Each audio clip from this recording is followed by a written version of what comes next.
શુભે સૌમ્યમુખારવિંદ હસતુ નેણેયમી વર્ષતા વાણી છે મહિમા ભરી મૃદુવળી હૈયે હરી ધારતા યોગી રાજ પ્રમુખજી હૃદયથી જેના ગુણે રીજતા વંદુ સંત મહંત સ્વામી ગુરુને કલ્યાણકારી સદા. શ્રી સ્વામિનારાયણ ભગવાનની જય. અક્ષર પુરુષોત્તમ મહારાજની જય.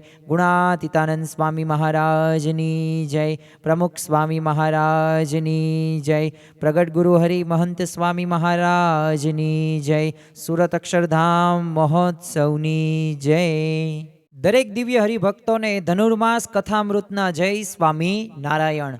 આજનો દિવસ એટલે કે 1 જાન્યુઆરી 2026 અને આ નવા વર્ષની અંદર આમ તો ગુજરાતી કેલેન્ડર પ્રમાણે આપણે દિવાળી પછીનો જે દિવસ એટલે કે બેસતા વર્ષને દિવસ નવું વર્ષ આપણે ગણીએ છીએ, પરંતુ એક ગ્રેગેરિયન કેલેન્ડર પ્રમાણે, એક અંગ્રેજી કેલેન્ડર પ્રમાણે આજનો પ્રથમ દિવસ 1 જાન્યુઆરી 2026 એ એમના માટે એક નવું વર્ષ છે.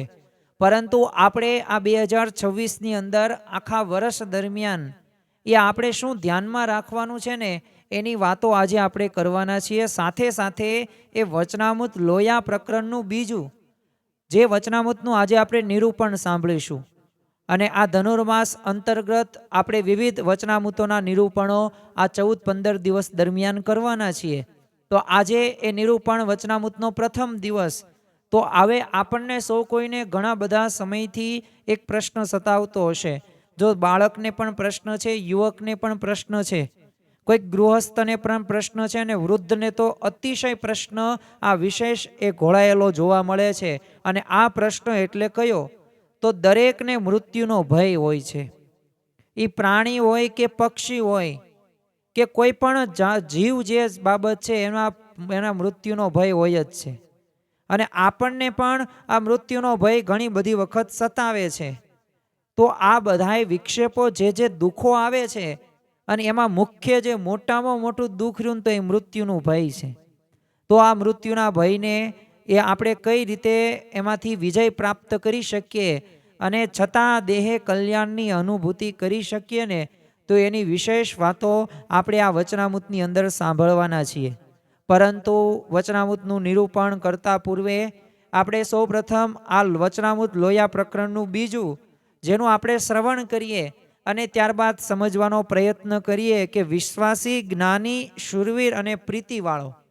જો આ 4 ભક્તમાં એક લક્ષણો જોવા મળતા હોય, કોઈ પણ ભક્તની અંદર હોય, તો એને મૃત્યુના ભય ઉપર વિજય પ્રાપ્ત કરી શકે છે અને પોતે કલ્યાણની પ્રતીતિ પણ પોતે છતાં દેહે, જેમ મહંત સ્વામી મહારાજ કહે છે કે પ્રાપ્તિનો વિચાર કરો તો છતાં દેહે તમને અક્ષરધામ જેવું સુખ પ્રાપ્ત થાય. શ્રીજી મહારાજ ગરડા મધ્યના 34મા વચનામૃતની અંદર વાત કરતા કહ્યું છે કે જેવો મને આનંદ છે તેવો આનંદ તમારે પ્રાપ્ત કરવો હોય ને, મેળવવો હોય ને, તો જે મેં વચનો આપ્યા છે ને એ વચનો પ્રમાણે તમારું જીવન તમે બનાવજો. અને જો તમે આજ્ઞાની લોપ કરી તો પછી આનંદ પણ નહીં આવે અને ભોગવવું તો પડશે જ તે. એટલે જેટલી આજ્ઞાનો લોપ થાય એટલું દુઃખ થાય. તો આ બધાય તે સાર માત્ર ગણી શકીએ ને તો આ 4 પ્રકારના જો ભક્તો હોય ને, વિશ્વાસી, જ્ઞાની, શૂરવીર અને પ્રીતિવાળો, આમાંથી કોઈ એક બાબત હોય ને તોય આપણને આ મૃત્યુના ભયથી આપણે બચી શકીએ છીએ. તો સૌ પ્રથમ આ પ્રથમ દિવસે જ તે આ ધનુર્માસ કથામૃતની અંદર આપણે આ વચનામૃતનું શ્રવણ કરીએ અને ત્યારબાદ સમજવા આપણે જઈ રહ્યા છીએ કે શ્રીજી મહારાજ આ મૃત્યુના ભયથી બચાવવા માટે એ કયા કયા ઉપાયો આપે છે. આપણે સૌ પ્રથમ શાંત ચિત્તે અને એકાગ્ર મને આ વચનામૃતનું શ્રવણ કરીએ અને ત્યારબાદ સમજવાનો પ્રયત્ન કરીએ. સ્વામિણ હરે સંવંત 1877 કારતકવદી એકાદશીને દિવસ સ્વામી શ્રી સહજાનંદજી મહારાજ ગામ શ્રી લોયા મધ્યે સુરા ભક્તના દરબારમાં દક્ષિણાદે મુખારવિંદને ઢોલિયા ઉપર વિરાજમાન હતા ને રાતા કીના ખાબવાળો સુરવાળ પહેર્યો હતો ને નરનારાયણ નામે એક અંગતી એવો જે કાળો કિનખાબ તેની ડગલી પહેરી હતી. માથે બુરાનપુરી આસમાની રંગનો ફેટો સોનેરી તાનના ફરતા છેડાનો બાંધ્યો હતો ને કુસુંબી રંગનો ફેટો પેલે કેળે બાંધ્યો હતો ને પોતાના મુખારવિંદની આગળ મુનિ તથા દેશ દેશના હરિભક્તની સભા ભરાઈને બેઠી હતી. અને મુક્તાનંદ સ્વામી એ આદિક જે પરમહંસ તે દુક્કડ સરોદા સતાર મંજીરા વાજિંત્ર વજાડીને એ કીર્તનનું ગાન કરતા હતા. હવે તમે વિચાર કરો કે આપણા પરમહંસોની એક વિશેષતા, આ વચનામૃતની જે આપણને ભેટ પ્રાપ્ત થઈને એમાં જો સૌથી મોટી હોય ને તો આપણા જે આ વચનામૃતની અંદર જે સંવંત આપ્યો છે, જે તિથિ આપી છે, જે સમય આપ્યો છે અને જે વર્ણન આપવામાં આવ્યું છે ને કેટલી સૂક્ષ્મ બાબતોની નોંધ એ આપણા એ સદગુરુ એ પરમહંસોએ કરેલી છે. અને એક આપણને પ્રૂફ સાથે જોવા મળે છે. તો અહીંયા લોયા ગામની અંદર આ સુરા ભક્તના દરબારને ત્યાં શ્રીજી મહારાજ પોતે વિરાજમાન હોય છે. અને લોયા આપણને યાદ આવે અને આપણને એ શાકોત્સવ યાદ આવે અને હજારો મણ રીંગણા, હજારો મણ ઘી અને એ શ્રીજી મહારાજ વઘાર કરતા હોય એ આપણને સ્મૃતિ તાદ્રશ્ય અત્યારે આપણને એ યાદ આવે છે. તો આ લોયાની અંદર મહારાજ હતા અને ત્યાં બધાએ તે બ્રહ્માનંદ સ્વામી, મુક્તાનંદ સ્વામી આ બધાએ તે સરોદા અને સતારો મંજીરાઓ વગાડીને ભજન ભક્તિ કીર્તનો કરતા હતા. જો સંતો અને પરમહંસોની એક વિશેષતા ગણી શકાય કે તેઓ અખંડ ભગવાનની ભક્તિ કરતા હતા. એ ભજન કીર્તન કથા વાર્તા દ્વારા એ સત્સંગનું એક પોષણ પણ કરતા હતા અને પોતાના એક આત્માનું કલ્યાણ પણ એ કરતા હતા. હવે અહીંયા આગળ વચનામૃતની અંદર આપવામાં આવેલું છે કે પછી કીર્તનની સમાપ્તિ થઈ રહી ત્યારે શ્રીજી મહારાજ બોલ્યા છે કે સર્વે પરમહંસ સાંભળો, હું તમને એક પ્રશ્ન પૂછું છું. હવે જ્યારે શ્રીજી મહારાજ આવી રીતે પ્રશ્ન પૂછે ને, આ એક મોટી એક વિશેષતા શું ગણી શકાય કે જ્યારે એ સામેથી પ્રશ્ન પૂછે એટલે એ પ્રશ્ન કંઈક અગત્યનો હશે, મહત્વનો હશે. જો આપણે તો પ્રશ્નો કેવા પૂછીએ, રિપીટેડ પ્રશ્ન પૂછીએ, પુનરાવર્તિત પ્રશ્નો પૂછીએ કે મને છે ને ભજન કીર્તનમાં મજા આવતી નથી, મને બહુ આળસ થાય છે. હવે આવો પ્રશ્ન તો કેટલા હજારો નહીં લાખો લોકો પૂછતા જ હોય છે. એટલે આપણા પ્રશ્નો આવા સામાન્ય હોય, પણ જો અહીંયા શ્રીજી મહારાજ પ્રશ્ન પૂછે છે અને શ્રીજી મહારાજ શું પૂછે છે, હવે સામે મુનિ બોલ્યા છે કે હે મહારાજ પૂછો. તો પછી શ્રીજી મહારાજ બોલ્યા છે કે આ સત્સંગમાં હરિભક્તને ક્યારે મૃત્યુનો ભય ટળી જાય ને દેહ છતે જ પોતાનું કલ્યાણ મનાઈ જાય. કેટલો અઘરો પ્રશ્ન પૂછ્યો કે આપણને આ મનુષ્ય દેહ પ્રાપ્ત થયો છે તો પછી એ આપણે એવો કયું આપણે સમજીએ, મૃત્યુનો ભય ટાળવા માટે એવી કઈ વાત આપણે સત્સંગમાંથી સમજી લઈએ તો આ મૃત્યુનો ભય જ ન રહે. યાદ રાખવું, આ મૃત્યુનો ભય એ સામાન્ય વાત નથી. બધાને મૃત્યુનો ભય લાગે છે. અને જો તમે કોઈ પણ વ્યક્તિ હોય ને એને મૃત્યુથી તો ડરતો હોય જ છે. જ્યારે મૃત્યુની વાત આવે ને ત્યારે પોતે એ બીકણ સસલા ઘોડે ભાગી જાય છે. ભલે એ ગમે એટલું ખાતો પીતો, એનામ શક્તિ હોય, તેવડ હોય, પણ જ્યાં મૃત્યુ, જ્યાં ગનપટ્ટી ઉપર તમે આમ રાખે ને આમ તરત તે માથા ઉપર તરત તે એને થથરાવા મળે એનું શરીર. પછી ભલે આનું હૃષ્ટપૃષ્ટ હોય. તો આવો અઘરો પ્રશ્ન પૂછે છે. અને જો કોને કોને મૃત્યુના ભયો છે, પશુ હોય કે પંખી હોય, બધાને મૃત્યુના ભય છે. તમે જો આજે કીડીથી માંડીને હાથી હોય ને એને મૃત્યુનો ભય તો હોય જ છે. એક સામાન્ય એક ભારતનો નાગરિક કે કોઈ દુનિયાનો વિકસિત દેશનો કોઈક નાગરિક હોય ને તો એને મૃત્યુનો ભય હોય છે. અરે એક સ્વાભાવિક રીતે સામાન્ય નાગરિકથી લઈને એક રાષ્ટ્રપતિ સુધી, પ્રેસિડન્ટ સુધી એ બધાને મૃત્યુનો ભય હોય છે. કોને મૃત્યુનો ભય નથી? જીવ પ્રાણી માત્રને ભય છે. તમે કૂતરા આગળ જજો પાણો લઈને તો એને ભય લાગશે જ તે. અરે એરું હોય ને તો પોતે તો એનામાં તો ઝેર છે, છતાં પણ એ આપણને ભાળીને એ પણ ડરશે ને થોડોક તમે ચલાવશો, અટશો એને તરત ભાગશે. તો જો આમ તો ડર અને ફફડાટી તો બધાયના જીવનમાં જોવા મળે જ છે. પણ મહત્વની ઈચ્છા શું છે કે વધુમાં વધુ આપણે જીવવાની છે. પણ શું વધુમાં વધુ આપણે જીવી શકશું? નહીં જીવી શકીએ. અને જો એના માટે આપણે કેટલાય બધાય પ્રયત્નો કરીએ છીએ. જો અમુક રોગો હોય, ઘણા બધા ડરો જોવા મળે છે, આપણે એની વાતો કંઈ કરવી નથી, પણ સૌથી મોટો જો ડર હોય ને, ભય હોય ને તો આ મૃત્યુનો ભય છે. અને શ્રીજી મહારાજે આ અઘરો પ્રશ્ન પૂછે છે અને ત્યારે એ પછી મુક્તાનંદ સ્વામી એ જેવો આવડ્યો એવો ઉત્તર કર્યો. અહીંયા જો મુક્તાનંદ સ્વામી તો 22 વર્ષ શ્રીજી મહારાજ કરતા મોટા છે. 5 અનાદિ તત્વનું એમને જવાબ આપ્યો હતો જ્યારે નીલકંઠ વર્ણી એ લોજ ગામની અંદર આવે છે ત્યારે. તો આ ખપ અને મુમુક્ષુતાન પાછા 22-23 ગ્રંથો એમને લખ્યા છે. તો આ મુક્તાનંદ સ્વામીએ જેવો આવડ્યો એવો જવાબ દીધો, પણ શ્રીજી મહારાજે પ્રશ્નનું સમાધાન થયું નહીં. પછી બીજા પરમહંસ બોલ્યા છે કે હે મહારાજ, એ પ્રશ્નનો ઉત્તર તો તમે જ કરો. અહીંયા હવે પરમહંસોય મુક્તાનંદ સ્વામી, બ્રહ્માનંદ સ્વામી, એ બીજા પરમહંસો સંતો હતા, એમને આ પ્રશ્નનો જવાબ આવડતો નથી, એટલે એમને વિનંતી કરી. જો એક આ શ્રીજી મહારાજના એક સંતો ભક્તોની એક આ વિવેક આપણને દર્શાવે છે કે જ્યારે પણ પ્રશ્નનો જવાબ આપણને ન આવડે ને, તો આપણે વિનમ્રતાથી એક નમ્રતાપૂર્વક આપણે શરણું લેવું જોઈએ. અત્યારે માણસના જીવનની અંદર પ્રશ્ન ક્યાં છે? તો એને પહેલે એટલો બધો અહંકાર હોય છે ને, એટલું બધું એનું માન હોય છે ને કે એ પોતે કોઈ નમી નથી શકતો. તો જો નમે તે સૌને ગમે, પણ તમે નમતા જ નથી તો સામેવાળા વ્યક્તિને ગમવાનું જ નથી. અને ગમે નહીં તો એની પાસે જે જ્ઞાન છે એ તમને પ્રાપ્ત નથી થવાનું. હવે જ્ઞાન પ્રાપ્ત નહીં થાય એટલે જીવ બળને વૃદ્ધિ નહીં પામે. હવે જીવ બળને વૃદ્ધિ નહીં પામે તો સાચા માર્ગે, ભક્તિ માર્ગે આગળ નહીં વધી શકે. આ બધાય ડેટા રહ્યા ને ઇન્ટરલિંક છે, એક આંતર જાળું છે. જેમ કરોળિયો હોય ને, એ કરોળિયા જાળું બનાવે, તો એવી જ રીતે આ બધું એવું જાળું છે કે આમાંથી આપણે પસાર થવાનું છે.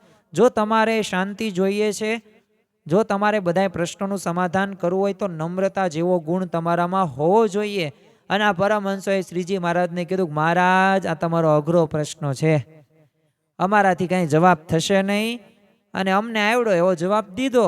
અને હવે જો શ્રીજી મહારાજ જવાબ દેશે, અને શ્રીજી મહારાજ જવાબ દે અને એ પ્રમાણે આપણે જો કરીએ ને, તો આપણા પ્રશ્નનું પણ સમાધાન આપોઆપ થઈ જ જાય.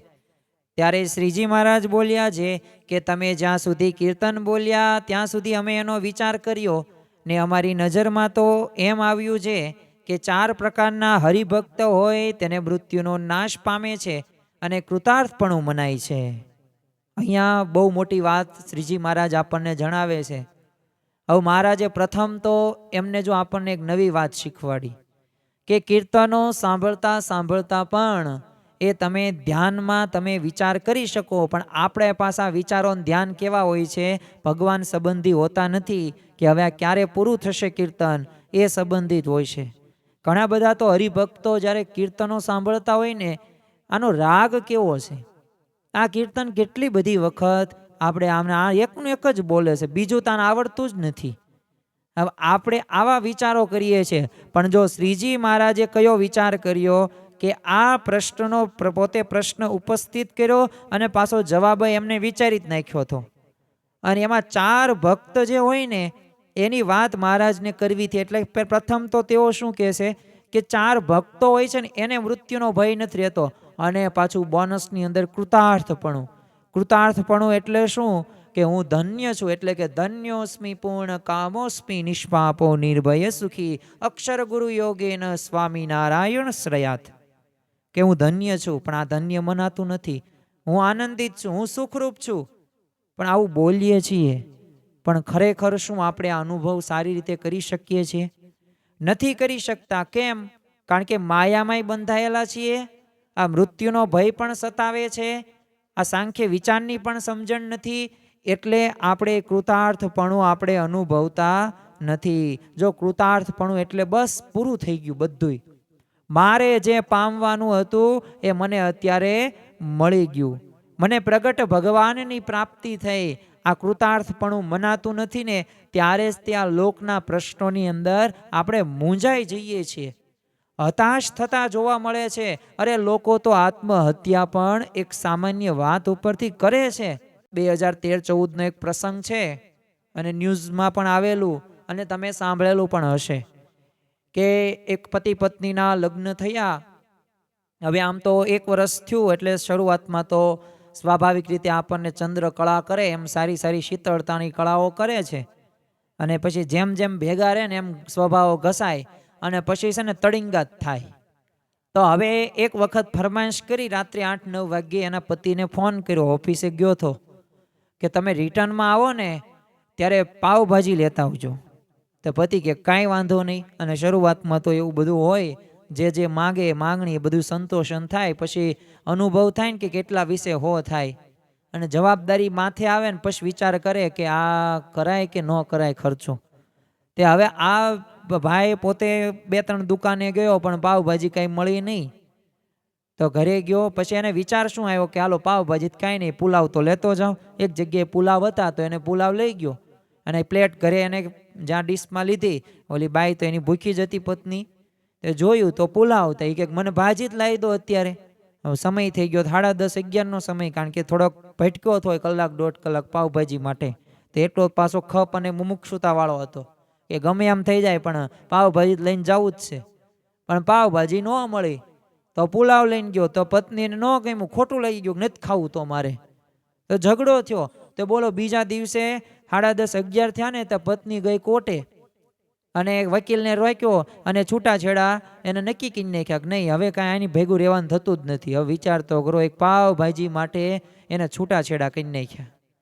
તો જો આ પ્રકારના ભયોને આવી પરિસ્થિતિમાંથી આપણે પસાર થઈએ છીએ, એટલે કે કૃતાર્થપણું રહ્યું ને એ ભગવાનની આપણને પ્રાપ્તિ થઈ એમાં નથી મનાતું, અને આ લોકની અંદર બસ આપણે એમાં રચ્યા પચ્યા રહીએ છીએ.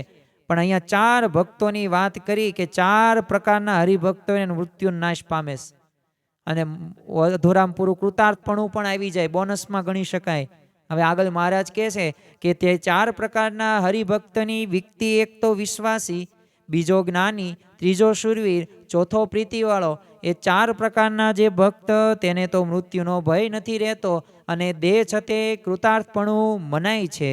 4 ભક્ત રહ્યા ને, અને આ એક ભક્તમાં પાછા 4 સમજણ પણ હોય છે, પણ આમાંથી એક સમજણ પણ તમારામાં આવી જાય ને તો તમને એ કૃતાર્થપણું છતાં દેહે પ્રાપ્ત થાય છે ને થાય છે. અને હવે એ 4 પ્રકારના ભક્તના લક્ષણ કહીએ છીએ, તેમાં જે વિશ્વાસી હોય તે તો પ્રત્યક્ષ ભગવાનને, એના સાધુ, એના વચનને વિશે અતિશય વિશ્વાસને પામ્યો છે, માટે તે ભગવાનના નિશ્ચયના બળે વડે કરીને મૃત્યુનો ભય રાખે નહીં, અને એમ જાણે કે મને પ્રત્યક્ષ પુરુષોત્તમ ભગવાન મળ્યા છે, માટે હું કૃતાર્થ છું. જો આ વૈચારિક એક સાધના, વિશ્વાસ, અને વિશ્વાસ હોય ને તો આવું કૃતાર્થપણું આવી જાય કે મને સાક્ષાત પ્રગટ ભગવાનની પ્રાપ્તિ થઈશ.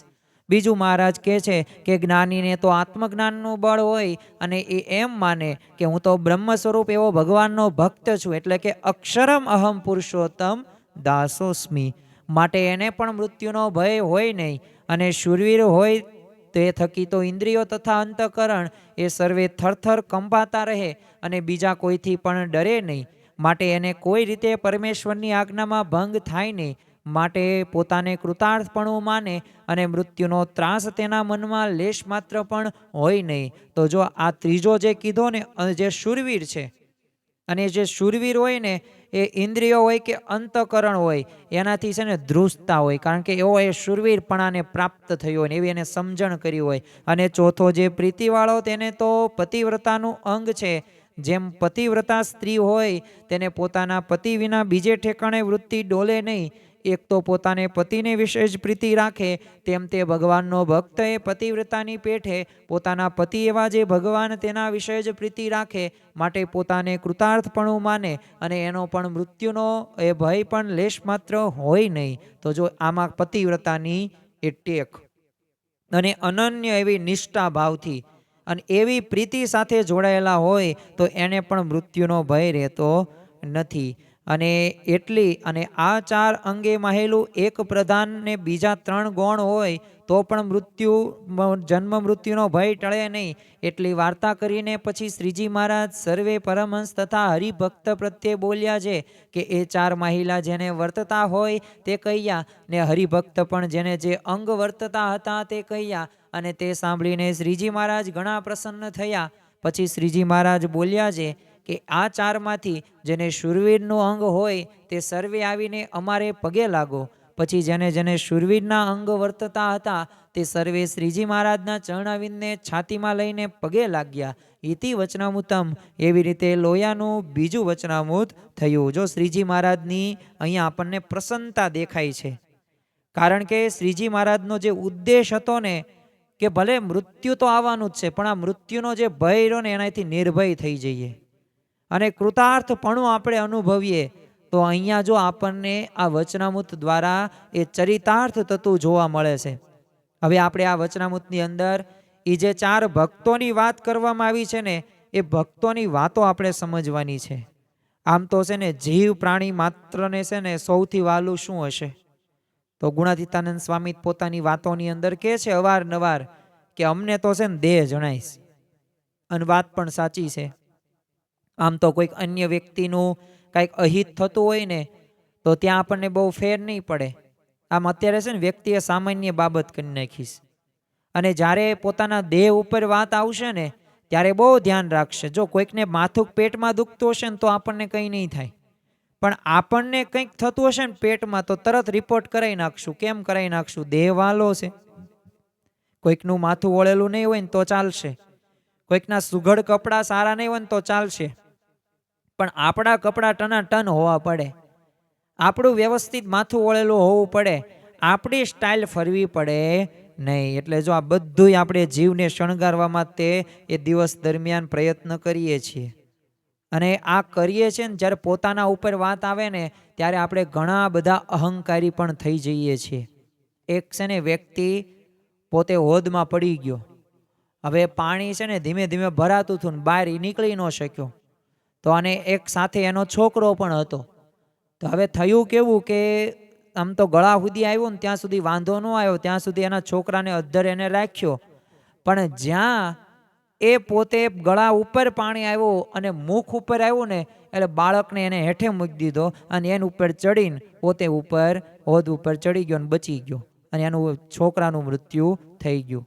બસ આવી જ પરિસ્થિતિ આપણી સાથે થાય છે કે જ્યારે આપણા દેહ સાથે વાત આવે ને ત્યારે આપણે આ કરવી છીએ. એક છે ને ડોશમાં છે ને કંટાળીને એ કહે છે નાના કરતાં મરી જવું સારું, અને આમાંય વૃદ્ધો હોય ને એને આવા વિચારો બહુ આવે, કારણ કે એને નો કોઈ માન સન્માન આપે, નો કોઈ પ્રતિષ્ઠા એની જળવાય, કે નો જમવાની અંદર એના ઠેકાણા હોય, કે નો કંઈક સારું ખાઈ પણ શકે, કારણ કે ડાયાબિટીસ હોય, કોલેસ્ટ્રોલ હોય અને ઘણા બધા રોગો એ ગટપણની અંદર આપણને જોવા મળતા હોય. એટલે ત્યાં છે ને હવે તરત તે આવું બોલે ને તો યમરાજા દેખાઈ ગયા. તાર ડોશમાં કહેતો મેં તો છે ને રમત કરી હતી, એ તો છે ને અંદર મારો છોકરો રહ્યો ને એ પોતે છે ને એ બીમાર છે, એટલે તમે ત્યાં જાઓ, અને મારે તો કંઈ મરવું નથી, મને કંઈ ગમતી વાતય નથી, મારે હજી 50, 2, 5, 10 વર્ષ જીવવાનું છે. તો જો પોતાના ઉપર આવી વાત તો ત્યારે ક્યાં ગયું? એના છોકરાને. બસ આ જ પ્રકારની પરિસ્થિતિ આ જોવા મળે છે. એક સંન્યાસીએ છે ને એક યુવાનને આમ સાધુ થવાની વાત કરી, એટલે એણે કીધું કે જો મારા માતા પિતાની પત્ની છે ને મારા વિશે અત્યંત હેત છે અને મારા વગર મરી જશે. એટલે આ સંન્યાસી છે ને એનું પારખું લેવા માટે છે ને એક નાટક કર્યું કે કંઈ વાંધો નહીં, તારા ઘરના આંગણે છે ને સાંજે તું પોતે તું પડી જજે અને મરવાનું ઢોંગ કરજે. અને એણે એવું જ કર્યું, ચત્તા પાઠ થઈ ગયો. તો સંન્યાસીએ કીધું કે આને હું જીવતો કરું, ઘરના સભ્યોને બધાને વાત કરી, પણ તમારે છે ને શું કરવાનું છે, એક લોટામાં એ દૂધ લાવો અને એના ઉપર જો હું ઉતારીશ ને તો એટલે એની ઘાત રહીને આ દૂધમાં આવી જશે, અને જે દૂધ જે કોઈ પીશે ને એ મરશે ને આ દીકરો જીવતો થશે. તો બોલો તમે આમાંથી કોણ તૈયાર છો? તમારો દીકરો છે આ છોકરો, તો આને તમારે બચાવવો છે, તો હું તમને આ ચમત્કાર કરીને બતાવું. તો એને પ્રથમ તો માતા પિતાને પૂછવા સંન્યાસી ના પાડી. હવે દીકરો તો પોતે ઢોંગ જ કરતો હોય, કારણ કે સંન્યાસી એને નાટક શીખવાડેલું, એટલે એને તો ના પાડી દીધી માતા પિતાએ. પછી એની પત્નીએ તે ના પાડી દીધી, તે બોલો ભેંસને પણ એ દૂધ પાવાની છે ના પાડી દીધી, અને પોતે સંન્યાસી પી જાય છે, અને છોકરો ત્યાં જ તે ઊભો થઈ ગયો અને સંન્યાસી સાથે પોતે નીકળી પડ્યો. કહેવાનું તાત્પર્ય એક જ છે કે મૃત્યુ કોઈને ગમતું નથી.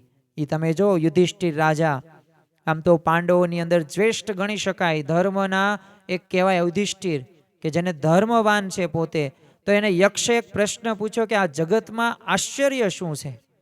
અને યુધિષ્ઠિર એ જ પ્રશ્ન પૂછે છે, કહે છે કે જો જવાબ એનો પાછો કેવો દે છે કે અહન્ય હની ભૂતાની ગચ્છંતી યમાલયમ શેષાહ સ્થિરત્વમ ઇચ્છતિ કિમાશ્રયમ વરમ. કે દરરોજ એ પ્રાણીઓ જો મૃત્યુને ભેટે છે, દરરોજ મરે જ છે ને, આ દુનિયાની અંદર 1.5 લાખ દરરોજના મૃત્યુ પામે છે. કેટલા? 1.5 લાખ. 800 કરોડની વસ્તી છે, 1.5 લાખ દરરોજ 24 કલાકમાં મૃત્યુ પામે છે. અને પાછા જન્મે પણ છે. પણ જો છતાં પણ બાકીના જે પ્રાણીઓ જે હોય, મનુષ્યો હોય ને, એ કેવી ઈચ્છા રાખે છે કે ના ના, મારા તો છે ને પાતાળ જ પાયા મેં નાખી દીધા છે, મારે કાંઈ ઉપાધિ કરવાની છે નહીં. અને જો આનાથી મોટું આશ્ચર્ય કયું કહી શકાય? એટલે જ તે જો દેવાનંદ સ્વામી પણ કહે છે કે તારા મનમાં જાણે જે મરવું નથી રે, એવો નિશ્ચય કર્યો નિર્ધાર, તેમાં ભૂલી ગયો તું ભગવાન. અને આપણે જો ભગવાનને ભૂલી ગયા ને, એટલે જ ત્યાં પ્રશ્ન થાય છે. કારણ કે તારે માથે નગારા વાગે મોત ના રે, નથી એક ઘડીનો પણ નિર્ધાર નથી. એ દરરોજ તે જો આપણે આ એક નિત્ય અનુસંધાન રાખવાનું છે. જો શ્રીજી મહારાજ તો પોતાના વચનામૃતની અંદર જણાવે છે કે નિત્ય આપણે એક વિચાર કરવો કે આજે મારો અંતિમ દિવસ છે. અને તમે જો સ્ટીવ જોબ્સ તમે કયો, આ બધાય મહાન જે વ્યક્તિઓ તમને નામ યાદ છે ને, પોતાના ક્ષેત્રની અંદર એ આગળ વધ્યા છે. એમનું એક રહસ્ય કયું છે? રહસ્ય એક જ છે કે પોતાના એ દરરોજ પોતે સવારમાં એક વિચાર કરે કે આજે મારા જીવનનો છેલ્લો દિવસ છે. હવે જે છેલ્લો દિવસ તરીકે આ રીતના જે જીવતા હોય ને, તો એનાથી બધું સારું જ કામ થાય. અને જો સારું કામ કેમ થાય? કારણ કે હવે ક્યાં વધુ જીવવું છે, કોની સાથે ઝઘડવું, કોની સાથે એ આપણે બીજું ત્રીજું કામ કરવું. ભલે નીતિથી ચાલીએ, એક દિવસ રહેવા પછી રહેવાનું છે ને પછી વહી જવાનું છે. તો જો આવા વિચાર સાથે એ આપણે સારું જીવન એક દિવસ તો બસ દરરોજ આ વિચાર કરવાનો છે. આ વચનામૃતની અંદર શ્રીજી મહારાજ આપણને નિર્ભય કરવા માગે છે, આપણને સુખી કરવા માગે છે, આપણને કૃતાર્થપણું એ આપણે અનુભવીએ અને છતાં દેહે આપણે અક્ષરધામનું સુખ લઈ શકીએ ને, એની વાતો કરે છે. પ્રથમ તો એમને વાત કરી છે કે 4 ભક્તની વાત કરી છે કે વિશ્વાસી, જ્ઞાની, શૂરવીર અને પ્રીતિવાળો. તો આમ તો જો શૂરવીરને એમને પ્રથમ સ્થાન આપ્યું છે. શા માટે પ્રથમ સ્થાન શૂરવીરને આપ્યું છે? કારણ કે એ થકી જ્યારે ઇન્દ્રિયો અંતઃકરણ રહીને એ સર્વે એનું થરથર કંપે છે. અને બીજાથી કોઈ થાય નહીં. આવા ભક્ત હોય ને શૂરવીર, એ નિયમ ધર્મની યુક્ત એમનું જીવન હોય છે. અને એમની ઇન્દ્રિયો કે અંતઃકરણ રહ્યું ને, એમને ડોલાવી ન શકે નિયમ ધર્મમાંથી. ભાવનગરના અભયસિંહ બાપુ, આપણને ખ્યાલ છે કે નિયમ ધર્મની અંદર કેટલી દ્રઢતા જોવા મળતી હતી. તો હવે એ દ્વેષીઓ દ્વારા નક્કી કરવામાં આવેલું હતું કે આમને ગમે એમ કરીને છે ને એ આપણે વાંકમાં લેવા જ છે. તો જો તમે જુઓ કે એ પ્યાલો આપવામાં આવે છે પણ નથી લેતા, તલવાર કાઢી. શા માટે? મારવા માટે નહીં. તલવાર આપી અને મહારાજને કીધું, મહારાજ તમે મારું ગળું કાપી નાખો, પછી તમારે મારા ધડમાં જેટલો દારૂ રેડો એટલો રેડજો, પણ આ મુખેથી આ મેં કંઠી પહેરી છે, હું સ્વામિનારાયણનો સત્સંગી છું, ત્યાં સુધી તો જ્યાં સુધી મારામાં જીવ છે, પ્રાણ છે ને, ત્યાં સુધી હું આ દારૂ ન પી શકું, હું પંચ વર્તમાનનો ભંગ ન કરી શકું. જો શૂરવીર છે પોતે. સુરા ખાચર તમે જો, શૂરવીર યતિ જતી નામ આપ્યું છે એમને. તો આ પ્રકારના શૂરવીર આપણે થવાનું. જો બહુ ફાંખા ફફુ આપણે કરવી છીએ ને, એના લીધે જ તે પ્રશ્નો થતા અમુક વાર જોવા મળે છે. અને આ પ્રશ્નોના લીધે જ તે એ આપણા જીવનની અંદર ઘણી બધી વખત એ પ્રશ્નોની પરંપરા સર્જાય છે. જો નિયમનો લોપ કરીએ તો થાય શું? ભગવાન કે સંતનો કુરાજીપો થાય. ભગવાન કે સંતનો કુરાજીપો થાય તો શું થાય? તો જો આપણે તો એકદાન આશ્રય દીક્ષા મંત્ર ગ્રહણ કરી નાખ્યો, ધન્યોસ્મી પૂર્ણ કામોસ્મી વાળો, અને નિષ્પાપો નિર્ભય સુખી અક્ષર ગુરુ યોગે ન સ્વામિનારાયણ શ્રયાત. તો હવે એ નિયમ તો લઈ લીધો, બધા આપણા પાપ કર્મો પૂરા પણ થઈ ગયા, હવે આપણે સત્સંગી થયા, પણ પછી નિયમ ધર્મનો લોપ કર્યો તો ભગવાન પાછું એને તો એ ભોગવવું જ પડે છે. અને એટલે જ ગુણાતીતાનંદ સ્વામી પોતાની વાતોની અંદર કીધું છે ને કે ગામને ગઢ હોય, ગઢને એક થાણું હોય, થાણું રહ્યા ને એ ગઢને સાચવે. એમ આપણા જીવનની અંદર છે ને આ નિયમો રહ્યા ને ગઢને ઠેકાણે, થાણાના ઠેકાણે છે. નિયમો કહેતા કે પંચવર્તમાન, આ પંચવર્તમાન યુક્ત આપણું જીવન હોય તો ખરેખર એ આપણને ભગવાન ત્યાંથી બચાવે છે. પણ જો શૂરવીરતા એમાં નહીં હોય તો પાછું ભગવાન બચાવતા નથી. એટલે યાદ રાખજો કે કોઈ પણ રીતે શૂરવીર ભક્ત હોય ને એ નિયમનો ભંગ ન કરે, અને એના માટે કૃતાર્થપણું માને અને મૃત્યુનો ત્રાસ એના મનમાંય ન રહે. અને શૂરવીરને જો મૃત્યુનો ભય હોય જ નહીં ક્યારેય તે, અને શૂરવીર લશ્કરમાં જોડાયા હોય ને તો મૃત્યુની બીક હોય જ નહીં. તમે જોજો મિલિટરી અત્યારે ભારતીય ઇન્ડિયન આર્મી તમે જુઓ, આ ભારત દેશ નહીં, વિશ્વના કોઈ પણ દેશની તમે આર્મી જોઈ લેવાની છૂટ. એ જ વ્યક્તિઓ જોડાણ કરેલા છે કે જેમના જીવનની અંદર શૂરવીરતા છે, એક મરી મીટવાની એક જીવન ભાવના છે, એ દેશ માટે ખપી જવાની એક આત્મ બળ ઈચ્છા રહે ને એના લીધે પોતે એ સરહદોની અંદર પોતે પોતાની ડ્યુટી બજાવે છે. એટલે એ બધાઈને આપણે એક સલામ કરવા પડે, કારણ કે એવી શૂરવીરતા બધાયમાં નથી હોતી. કારણ કે 150 કરોડની વસ્તી છે, એમાંથી મિલિટરીની અંદર કે સૈનિકો કેટલા, અને માઇનસ એ ડિગ્રીની અંદર, એ ઠંડા વાતાવરણની અંદર એ રહેવાનું એ કોઈ સામાન્ય બાબત ન કહેવાય. ત્યાં આપણી ઘર ઘોડે કાંઈ બધી સુવિધા ન હોય, પણ જો શૂરવીર છે તો જો એક લૌકિક રીતે પણ શૂરવીરતા હોય તો કેવું એક અસામાન્ય કાર્ય પણ એક સામાન્ય કાર્ય થઈ જાય છે. તો એમાં સત્સંગની અંદર તે આપણે શૂરવીરતા રાખીશું ને તો અવશ્ય એ કાર્ય થવાનું જ છે. અને જો ટેક ન મેલે રે તે મરદ ખરા જગમાં. આ બ્રહ્માનંદ સ્વામી ઘણી બધી વખત એક ભક્તની મનોદશા વર્ણવતા કહે છે. અને સુરા હોય ને એ તો સંગ્રામને દેખતા નથી ડરતા, કારણ કે સંગ્રામને દેખીને જે ડરે ને એને શૂરવીર ન કહેવાય. અને એ શૂરવીરતા રહીને એ નિયમ ધર્મની રાખવી જોઈએ, કારણ કે શુરો જેમ રણમાં લડવા, ધરે હૈયામાં અતિ હુલાસ, પેટ કટારી મારી પગ પરઠે, તેને કેની રહી ત્રાસ રે. તો એ ક્યારેય આવો ભક્ત હોય ને એ આજ્ઞાનો લોપ કરતો નથી. અને શ્રીજી મહારાજે કીધું છે કે જેમ સિંહ બકરાને પકડે ને એમ અમે અમારા અંતઃકરણને પકડી રાખ્યું છે. તો જો એક આ શૂરવીર પ્રકૃતિ હોય ને તો અંતઃકરણને વશ કરી શકાય છે, બાકી અંતઃકરણને એમ વશ નથી કરી શકાતું. અને જો આ નિષ્કવાન સ્વામીએ આ કરી બતાવ્યું છે, શ્રીજી મહારાજ વખતના ભક્તોએ કરી બતાવ્યું છે. વર્તમાન કાળે પણ એવા સંતો ભક્તોએ પોતાના જીવનની અંદર ચરિતાર્થ કરેલું જોવા મળે છે. અને એ જ આપણા સામે એક દ્રષ્ટાંત છે, એક પ્રેરણાના ઝરણા સમાન આ મહાન વ્યક્તિઓ અને સંતો છે. અને જે ભક્તોની ગાથા જોઈએ ને ત્યારે આપણને ખ્યાલ આવે. પણ આપણે વાત કરવી છે નિષ્કાન સ્વામીની.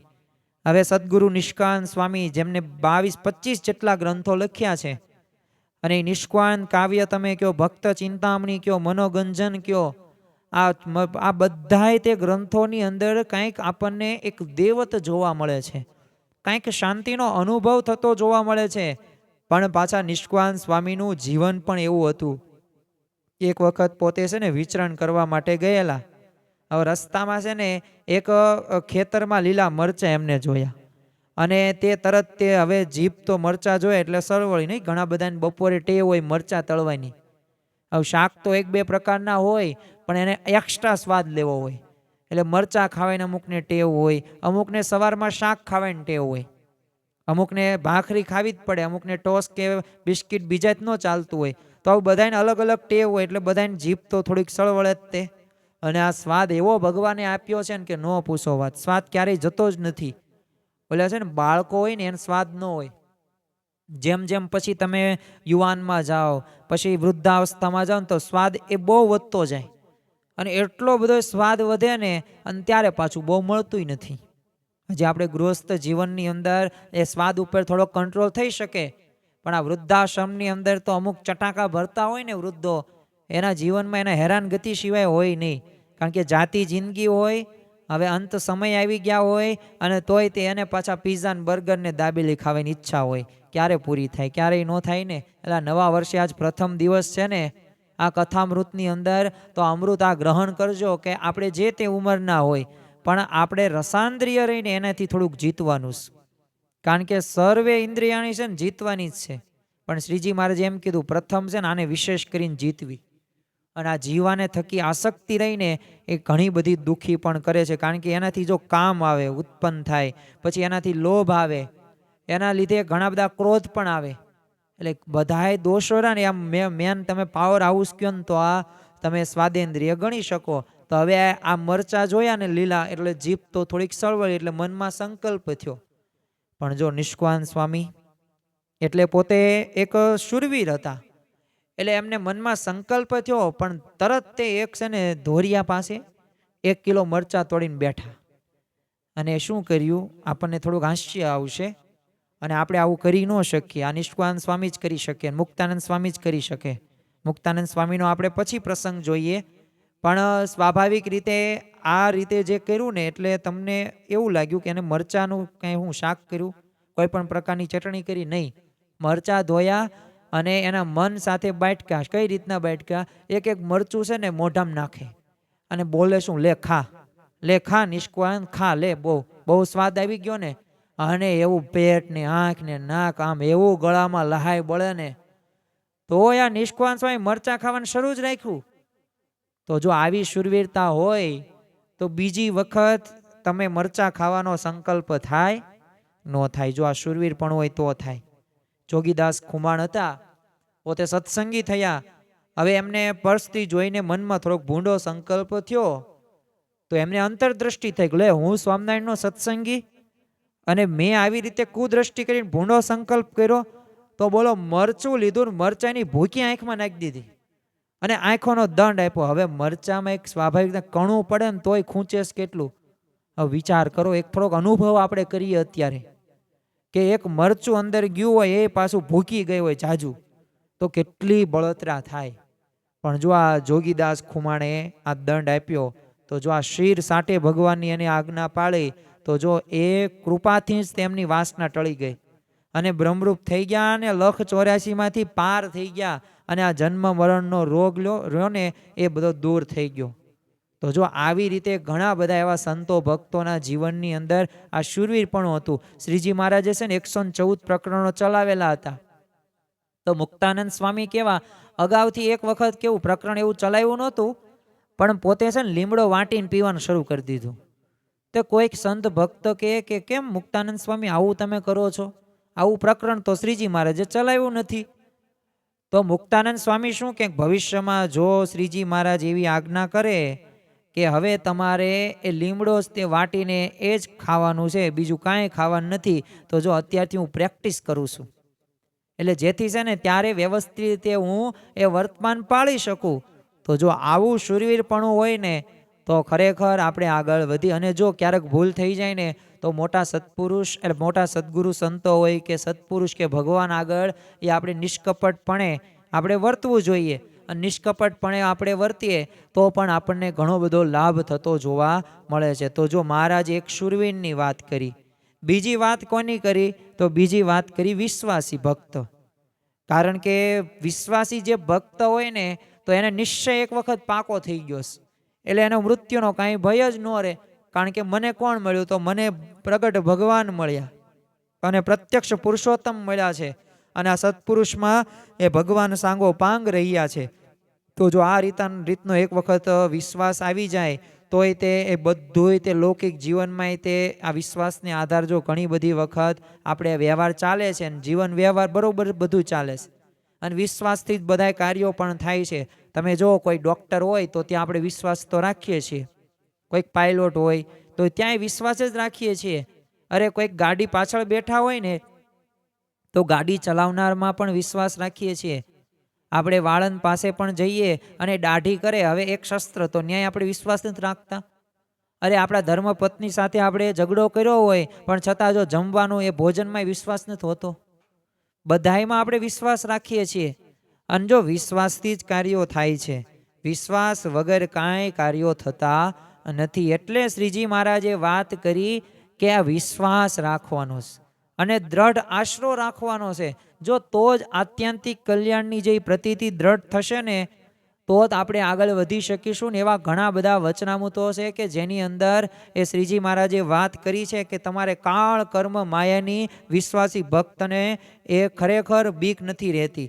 જે પરિપૂર્ણ જેને નિશ્ચય થઈ ગયો હોય ને, શ્રીજી મહારાજે લોયાના 7મા વચનામૃતની અંદર તો કીધું કે જેને મહાત્મ્ય જ્ઞાન યુક્ત નિશ્ચય હોય ને તો એ ભગવાન અને સંતને અર્થે શું ન થાય. ભગવાન અને સંતને અર્થે તો લોક લાજનો પણ ત્યાગ થાય, ધનનો પણ ત્યાગ થાય, સ્ત્રી પુરુષનો ત્યાગ કરે, પુરુષ સ્ત્રીનો ત્યાગ કરે, સંપત્તિનો ત્યાગ થાય. તો જો મહાત્મ્ય જ્ઞાન યુક્ત નિશ્ચય હોય ને તો પણ આવો પાછો વિશ્વાસ રાખવાનો છે. ગુણાતીતાનંદ સ્વામીએ તે આ જ વાતો સ્વામીની વાતોની અંદર એમને કરેલી છે. કારણ કે જો તમને આમ સ્વાભાવિક રીતે ચેકમાં એ રૂપિયા લખ્યા ને તો બતાય નહીં, પણ એને વટાવો ને તો એમાંથી એક રૂપિયાનો ઢગલો થાય. એમાં વિશ્વાસથી ભલે આમ શરૂઆતની અંદર એવું લાગે નહીં, પણ ખરેખર એનાથી ફાયદો થઈ છે. અને જો આપણે તો બહુ મોટા ભાગ્યશાળી છીએ, કારણ કે નિષ્કાન સ્વામી એટલે જ કહે છે, ભાગ્ય જાગ્યા રે આજ જાણવા, કોટી થયા કલ્યાણ આજ, કોટી થયા કલ્યાણ આજ, ભાગ્ય જાગ્યા રે આજ જાણવા, ઉધારો નરયો એહનો, પામ્યા પ્રભુ પ્રગટ પ્રમાણ, પામ્યા પ્રભુ પ્રગટ પ્રમાણ, ભાગ્ય જાગ્યા રે આજ જાણવા. ખરેખર આપણા ભાગ્ય જાગ્યા છે કે આવા ભગવાન અને આવા સંતની આપણને પ્રાપ્તિ થઈ. યોગીજી મહારાજ ઘણી બધી વખત એક વાત કરતા. આમ તો જ્યારે પોતે દાદર મંદિરની અંદર હતા મુંબઈની અંદર, તો ત્યારે હરિભક્તો કહેતા કે આ દાદર તો મોટામાં મોટું સ્ટેશન છે અને અહીંયા લાખો લોકો દરરોજ અવર જવર કરે છે. યોગી બાપાને આવી રીતે હતાશા શબ્દોથી હરિભક્તો કહેતા હતા. તો પણ કેમ અહીં મંદિરના દાદરા નહીં ચડતા હોય? ત્યારે શ્રીજી મહારાજે વાત કરી કે ગુરુ, કે આ દાદરા ચડવાને એ તો હજારો વર્ષો સુધી તપ કર્યું હોય ને ત્યારે આ દાદરા ચડવા મળે અને ત્યારે આ વાત સાચી મનાય. બાકી એમ કાંઈ અહીં દાદરા ચડાય એવું પણ સહેલું નથી. તો જો આપણને આ સત્સંગનો યોગ થયો ને, આ જ મોટામાં મોટી વાત, આનાથી મોટી બીજી કોઈ વાત જ નહીં નથી. આ આપણે જ્યારે રાખશું ને આવો વિશ્વાસ, ત્યારે અંદરથી એક આનંદ આવશે. અને જો જેને જેને પણ આ વિશ્વાસ રાખ્યો છે ને એના કામ થયા છે. ઇતિહાસમાં ઘણા બધા એવા દ્રષ્ટાંતો, સત્યકામ જાબાલીને તમે જો વિશ્વાસથી એવી બ્રાહ્મી સ્થિતિને પ્રાપ્ત થઈ ગયા. તમે જો સુખદેવજીના વચનથી એ પરીક્ષિત રાજાને તક્ષક નાગ કરડવાનો હતો 7મા દિવસે, પણ પોતે નિર્ભય થઈ જાય છે. અરે ભગતજી મહારાજ તમે જુઓ કે એવી બ્રાહ્મી સ્થિતિ એવી થઈ ગઈ, તો એનું કારણ શું હતું? ગુણાતીતાનંદ સ્વામીના વચનમાં વિશ્વાસ. તો જો એનાથી શક્ય બન્યું. જો સોમા ભગત તમે જો શાસ્ત્રીજી મહારાજના વચનની અંદર વિશ્વાસ હતો, તો એક પથ્થરને દોરડા બાંધવા ઉપર ચડ્યા, કંઈ એમને થયું નહીં. તો જો આ વિશ્વાસથી થઈ શકે છે અને આવો વિશ્વાસ આપણે રાખવાનો છે. તો આજના દિવસે આપણે આ એક સંકલ્પ લઈએ. એક તો આપણે શૂરવીર ભક્ત જોયા, જે શ્રીજી મહારાજે વાત કરી. બીજું આપણે જોયું વિશ્વાસી. હવે વિશ્વાસી પછી આપણે જોઈએ પ્રીતિવાળો. કારણ કે જેને પતિવ્રતા સ્ત્રી જેમ છે ને, પતિવ્રતાનું અંગ છે ને, બસ એવી જ રીતે આપણે ભગવાનને વિશે, સંતના વિશે પતિવ્રતા રાખવાની. જો દરેક સંપ્રદાય ધર્મની અંદર આ પતિવ્રતાની નિષ્ઠાની વાતો આવે છે. તમે કોઈ પણ સંપ્રદાય કે ધર્મની અંદર જુઓ તો આપણે તો જે ભગવાનની પ્રાપ્તિ થઈ બસ એમને જ ભજવાના અને એ જ બધાયનો આદર કરવાનો છે. પણ નિષ્ઠા તો એક જ છે, કારણ કે નિષ્ઠા એકડાના સ્થાને છે. અને તો જ આપણે કૃતાર્થપણું આપણને અનુભવી શકીશું અને તો જ આ ભય આપણને રહેશે નહીં.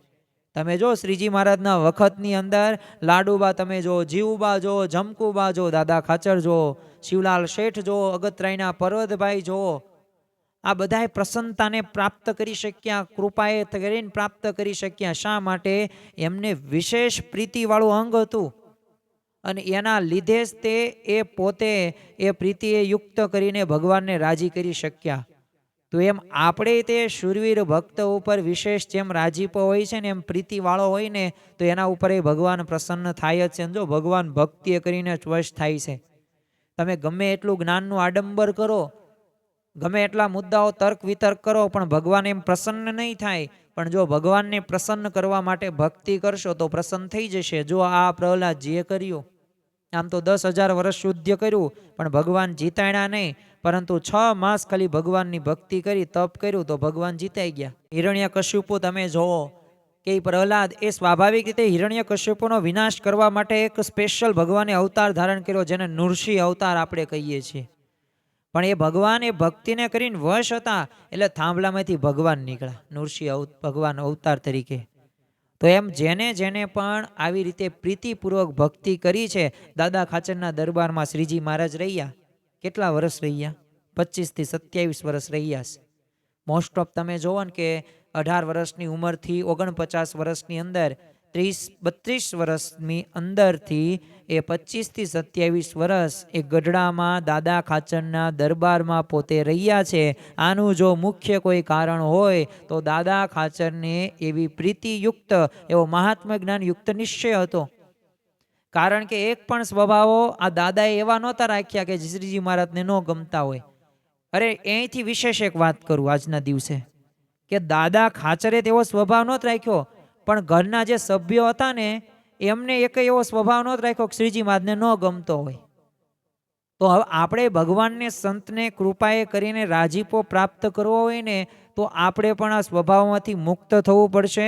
આપણે પણ આસક્તિમાંથી અનાસક્ત તરફ આગળ વધવું પડશે. જો અમુક વાતો છે ને એ આપણે પુનરાવર્તિત કરવી જ પડશે, કારણ કે તો જ આપણે નિર્ભય થઈશું. જો આ શબ્દો જ્યાં સુધી આપણે સાંભળશું નહીં ને, જો ખરાબ શબ્દોની અસર થાય, આપણે અનુભવ કર્યો છે. એક વિચાર આજે આપણે એક નવો કરીએ 2 મિનિટ માટે, થોડોક વિષયાંતર આપણે કરીએ છીએ, પણ સમજવા જેવો મુદ્દો છે. કે વિચાર કરો કે તમે ખરાબ વિચાર કરતા હોય, તમે ખરાબ કામ કરતા હોય તો એના ફળો તમને પ્રાપ્ત થતા જોવા મળે છે. તો શું તમને એવું નથી લાગતું મનથી કે અંદરથી કે સારા કર્મો કર્યા હોય તો એનું ફળ નહીં મળે? નહીં, ભગવાન ફળ આપે, આપે જ તેને. જો ખરાબ કર્મ કરવા ખરાબ ફળ મળતું હોય તો સારું કામ કરવા સારું ફળ મળે જ તે, અને એ સારું કામ આપણે કરી રહ્યા છીએ. અને આ ભગવાનની આ કથામૃતનો આપણે લાભ લઈ રહ્યા છીએ. અને આ ધનુર્માસ સુધી આપણે આ લઈશું. દરરોજ અલગ અલગ વચનામૃતોનું આપણે નિરૂપણ સાંભળવાના છીએ. અને આ વચનામૃતના નિરૂપણો દ્વારા આપણા જીવનની અંદર એક આપણે નિર્ભય થવાના એક પ્રકારનું એક લાંબા ગાળે એક કૃતાર્થપણું આપણે અનુભવીએ, અને અક્ષરધામ જેવું સુખ આપણે છતાં દેહે પ્રાપ્ત કરવાનું. આ જ આપણો અલ્ટિમેટ લક્ષ્ય હોવો જોઈએ. અને છેલ્લે એક મુદ્દા જે આની અંદર ચોથા ભક્તની વાત મારે જે કરી એ આપણે જોઈને પૂરું કરીએ આજનું પ્રવચન. તો જે છે ચોથો ભક્ત એટલે જ્ઞાની. જો આપણે તો ફરી વખત રિવિઝન કરાવી નાખીએ, કારણ કે આ મુદ્દા સમજવાના છે. આ મુદ્દા સમજશું તો આ વિશે આગળ વધવાનું આપણને મન થશે. પ્રથમ જ તે આપણે જોયું કયું? તો પ્રથમ આપણે જોયું શૂરવીર, પછી જોયું પ્રીતિવાળો ભક્ત, અને ત્રીજું આપણે જોયું વિશ્વાસી. ચોથો ભક્ત એટલે મહારાજ શું કહે છે? જ્ઞાની. આમ તો છે ને જ્ઞાન રૂની અગત્યનું છે. આજે જ્યાં સુધી જ્ઞાન નહીં મળે ને વ્યક્તિને, ત્યાં સુધી એના પ્રશ્નોનું સમાધાન નહીં થાય. અને જો મહાન સંતો ભક્તોના જીવનની અંદર આ જ્ઞાનથી જ પોતે આગળ વધ્યા છે. અને જ્ઞાન એટલું બધું એને પ્રાપ્ત કર્યું છે ને કે એના લીધે એને સારું કરવાનું પણ વિચારો આવે છે. કારણ કે ગમે ત્યારે ગમે તે સમયે એ પ્રશ્નોની વચ્ચે સ્થિરતા રહેવા માટે જ્ઞાન જરૂરી છે, એવા વિચારો જરૂરી છે. એવા વિચારોનું છે ને તમારી પાસે એક હોલસેલ રીતે એક ભરેલું હોવું પડે. અને એ ગમે ત્યારે તમે મગજમાંથી વિચાર બહાર એવો આવે નેગેટિવ, તરત એ સકારાત્મક વિચાર આપવાનો એ જ્ઞાનથી શક્ય છે. અને જ્ઞાન કયું આપણે કેળવવાનું? આત્મજ્ઞાન. શિક્ષાપત્રીની અંદર મહારાજનો શ્લોક, સત્સંગ દીક્ષા ગ્રંથની અંદર શ્રીજી મહારાજનો પ્રિય શ્લોક, નિજાત્માનમ બ્રહ્મ રૂપમ દ્રેહત્રિય વિલક્ષણ. છેલ્લે આ જ કરવાનું છે. આ બધી વાત સમજીને પાછું આ જ કરવાનું. આ શ્લોકમાં બધું આવી જાય, આખી જિંદગીનો સાર આવી જાય કે આપણે આત્મા સિવી આપણે દેહ નથી. આત્માનું આપણે કલ્યાણ કરવાનું છે. એટલે યાદ રાખવા, નાશવંત દેહ છે અને અમર છો ને અજર અમર અવિનાશી આત્મા છે, અજન્મા છે, ક્યારે આનો જન્મ નથી થયો. શ્રીજી મહારાજે વચનામૃતની અંદર વાત કરી છે કે આ દરિયાની અંદર જેટલા તમે એ ટીપા જોવો છો ને એટલું આપણે માતાનું ધાવણ પીધેલું. વિચાર કરો કે કેટલા જન્મો લીધા હશે. શ્રીજી મહારાજે એક વચનામૃતની અંદર એવી પણ વાત કરી, જો આપણે વિશ્વાસુ ભક્ત છીએ ને તો આમાં વિશ્વાસ રાખવાનો છે કે આપણે બ્રહ્મા થઈ ગયા, આપણે બધાય સૂર્ય દેવતા, ચંદ્ર દેવતા, બધાય દેવો આપણે થઈ ગયા છીએ. અને આ દુર્લભો માનુષો દેહો, આપણને દુર્લભ જે દેવો પણ ઈચ્છે છે એ આપણને આ મનુષ્ય દેહ પ્રાપ્ત થયો છે ને આ પ્રગટ ભગવાનની પ્રાપ્તિ થઈ. બસ બધું આવી ગયું. હવે આપણે બસ આમ લીલા લેર જ કરવાના. પણ લીલા લેર એટલે કે હરવું ફરવું ખાવું પીવું નહીં, આપણે જે કરવાનું છે ને એમાં આપણે ધ્યાન રાખીએ અને તો જ તે ભગવાનને સંત આપણી મદદ કરશે, બાકી મદદ કરશે નહીં. એટલે ગમે ત્યારે વ્યક્તિના જીવનની અંદર જ્યારે પ્રશ્નો કે પરિસ્થિતિ આવે ને ત્યારે જ્ઞાનથી એ પ્રશ્ન કે પરિસ્થિતિને ઉકેલી શકાય છે. જેમ શરીર ઉપર વસ્ત્ર પહેરીએ છીએ ને તે જૂનું થશે, ઘસાશે, ફાટી જશે, નાશ પામશે. બસ એવી જ રીતે યાદ રાખવું કે આપણે પણ એ જ થાય છે. એ આ શરીર રહ્યું ને, આવતો જન્મ કંઈક બીજું શરીર મળશે અને ત્યાં આપણે આમથી આમ બસ શરીરનું કંઈક કુરૂપ હશે તો કંઈક સારું પણ હશે, કંઈક સારા. તો આ બધું ધ્યાનમાં રાખવાનું છે. આત્મા અજન્મા છે, આનો જન્મ નથી. એટલે આ વાત મગજમાં જ્યારે આપણે નક્કી કરીને રાખશું ત્યારે કોઈ પણ પ્રકારના પ્રશ્નો એ આપણને પરિસ્થિતિ એ આપણને દુઃખી નહીં કરી શકે. અને સ્વભાવો રહ્યા ને એ પ્રમાણે જો આપણે થશે. આસક્તિ રહી ગઈ હશે ને એટલે આનાથી આત્માની જુદી એક વ્યક્તિ જાણવાની છે, એવું આપણે જ્ઞાન પ્રાપ્ત કરવાનું છે. અને એટલે જ તે જો શ્રી કૃષ્ણ ભગવાન પણ અર્જુનને એ ગીતાના બીજા અધ્યાયની અંદર એક આ દેહના નાશવંતપણા અને આત્માના અવિનાશપણાનું જ્ઞાન આપે છે. અને એ કહે છે કે નિત્ય જે અવિનાશી જે અપ્રમેય છે ને એવો આ શરીરધારી આત્મા, એ શરીરો આ નાશવંત કયા છે. એટલે હા હે ભારત, તું યુદ્ધ કર અને આ શરીરધારી છે એટલે કે આત્મા છે તો એનું તું કલ્યાણ કર. અને એ આત્માને માનનાર જે જાણે છે કે આને મરાયેલો માને છે, પણ તેઓ બંને નથી સમજતા કે આત્મા નથી મરતો કે નથી મરાતો. એ કારણ કે ન જાયતે મ્રિયતે વા કદાચિન નાયમ ભૂત્વા ભવિતા વાન ન ભૂય અજો નિત્ય શાસ્ત્ર પુરાણો ન હન્યતે અન્ય માને શરીરે.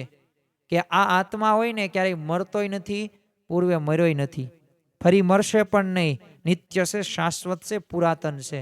શરીર મરાયા છતાં એ મરાતો નથી. આ આપણે યાદ રાખવાનું છે.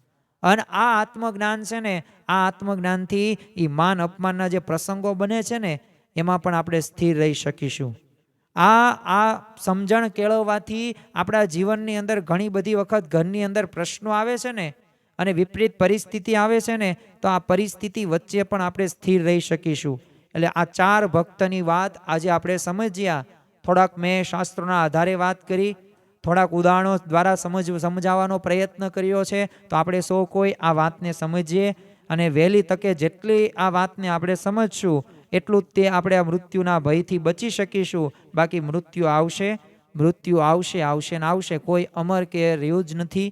એટલે દરેકનું મૃત્યુ નિશ્ચિત છે. પણ જે ભય રહ્યો ને એ ભય નથી રાખવાનો. ભય ન રાખવો હોય તો શ્રીજી મહારાજે આ વચનામૃતની અંદર આપણને 4 ભક્ત થવાની વાત કરી છે. તો આ 4 ભક્તની અંદર વિશેષ પાછા શૂરવીરપણાનું કીધું છે.